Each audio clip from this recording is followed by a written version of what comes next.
Hi, I'm Mr. McNulty, and welcome to Honors Geometry.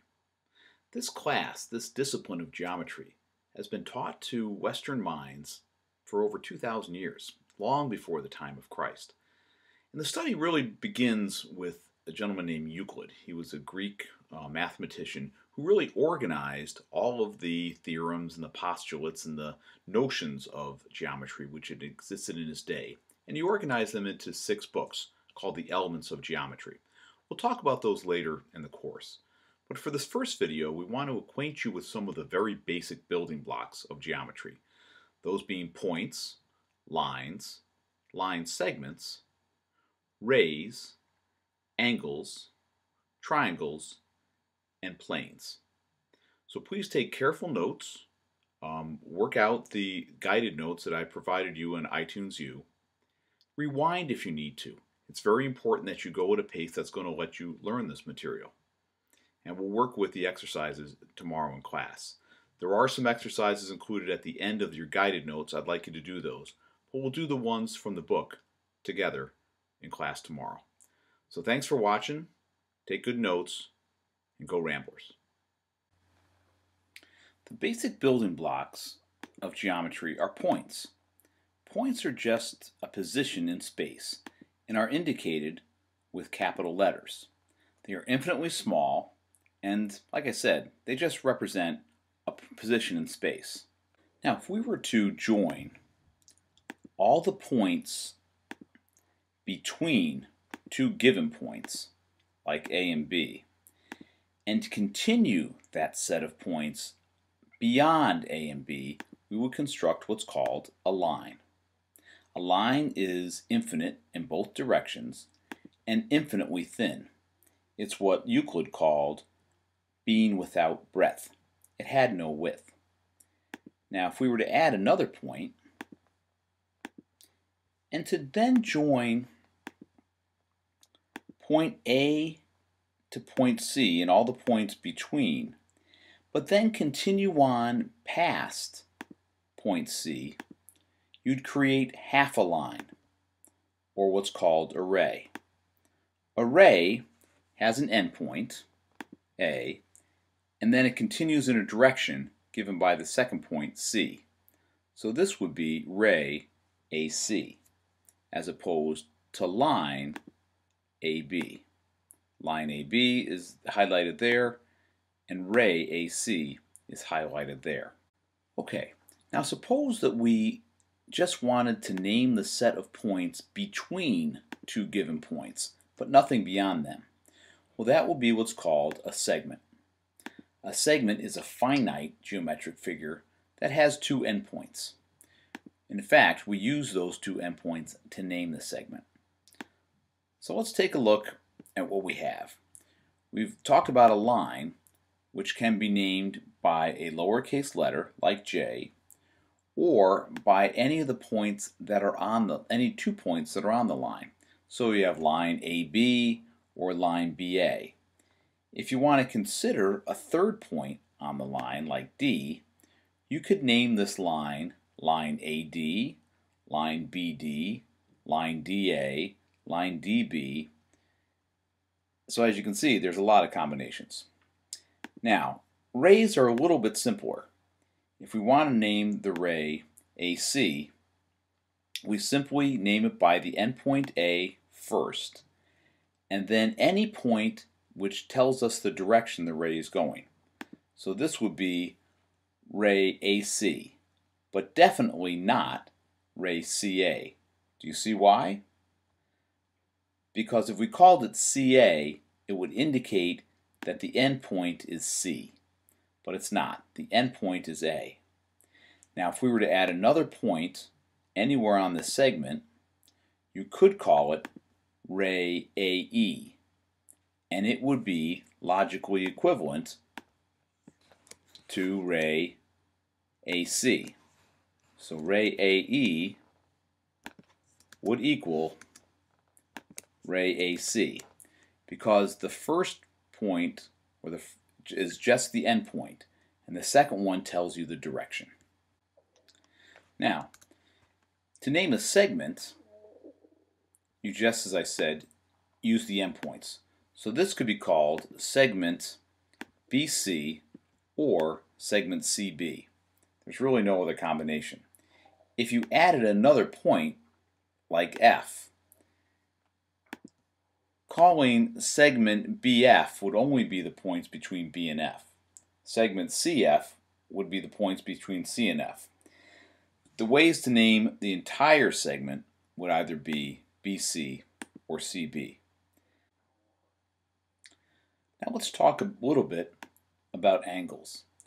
Angles are two rays that have the same endpoint, like ray AB and ray AC. There are several ways to name this angle. The important thing is that the vertex always be at the center. So we could call this angle BAC. So start with B, then name the vertex point, and then a point on the other side of the angle. You could call it BAC. Or, just as well, you could call it angle CAB. That would also name the angle.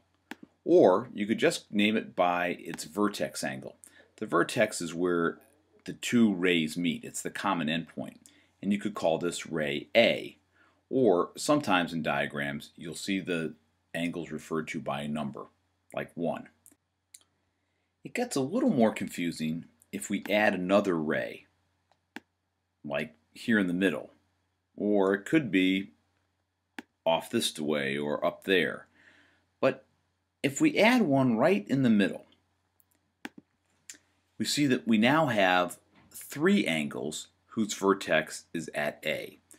We have angle BAG, which could also be called BAF. It could also be FAB or GAB. We have this lower angle, FAC or GAC. And then we have the angle we started with, angle BAC, or if you'd like, angle CAB. So you have to be very careful when naming angles. The important thing is to have the vertex point, that place where the rays meet, at the center of your name, as we do in these examples here. Now, there is one other bit of vocabulary associated with angles, in addition to the vertex. The rays which make up the angle are called the sides of the angles.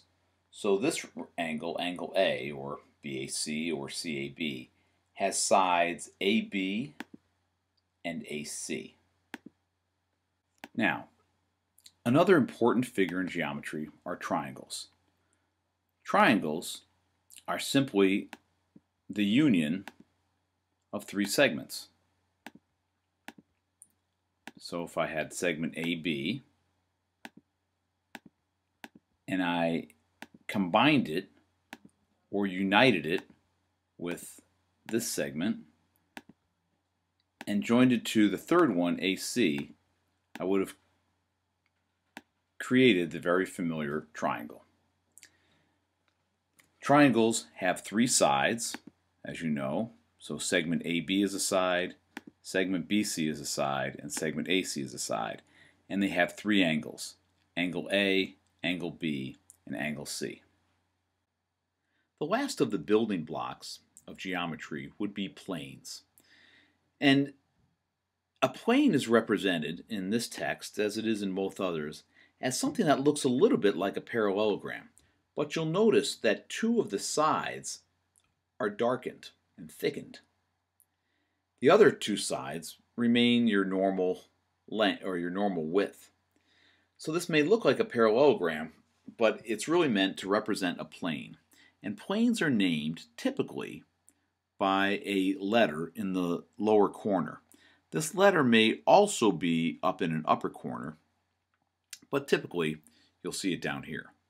Now, there's other ways to name a plane. It can be named by any 3 points that are on the plane.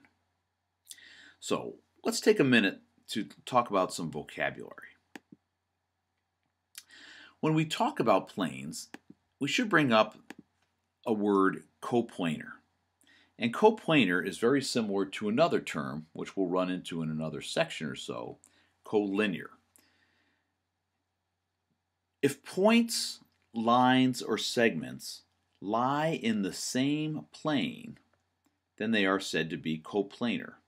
Makes sense?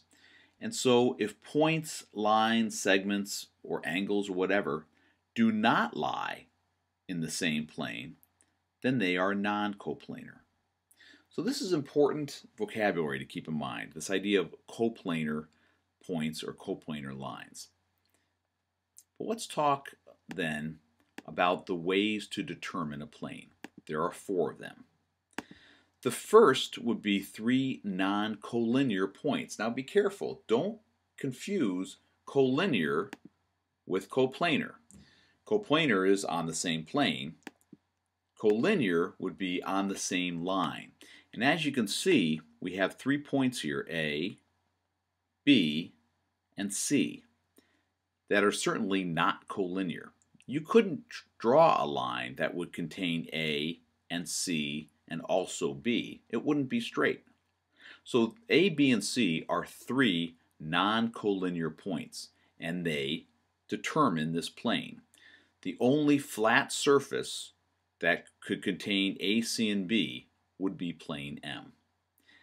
And it's another way to name plane M. You could refer to this plane as plane ABC, or if you like, plane ACB, or any combination thereof. Okay, another way to determine a plane would be to use a line and a point not on the line. So this really isn't that different than 3 non-collinear points. A and B could be connected with a line, and then point C over here would help us to determine this plane. If we looked at 2 intersecting lines, that would also be a means of determining a plane, as would 2 parallel lines. So just as 2 points determine a line, it takes 3 non-collinear points to determine a plane. Can you think why the points have to be non-collinear? What would happen if we tried to determine a single plane with 3 points that were all in the same line? Think about it. Okay, the last vocabulary term I want to talk about will be the foot of a line. And the foot of a line is simply the intersection of a plane with a line. So let's take line QR here. QR intersects plane M at this point P. Now you'll notice that QR is dotted because that's meant to show you that this line is passing behind the plane or underneath the plane and you can't see it. But then when you get past the dark line, you're able to see the extension of the line which continues to R. So QR is a line intersecting plane M at point P, and point P would be the foot of the line, which is the point of intersection of a line and a plane is called the foot of the line. All right, Ramblers, a lot of vocabulary here in this first section. I hope you took good notes. I sure hope this video helped. Thanks for watching. Okay, that's the intro to geometry.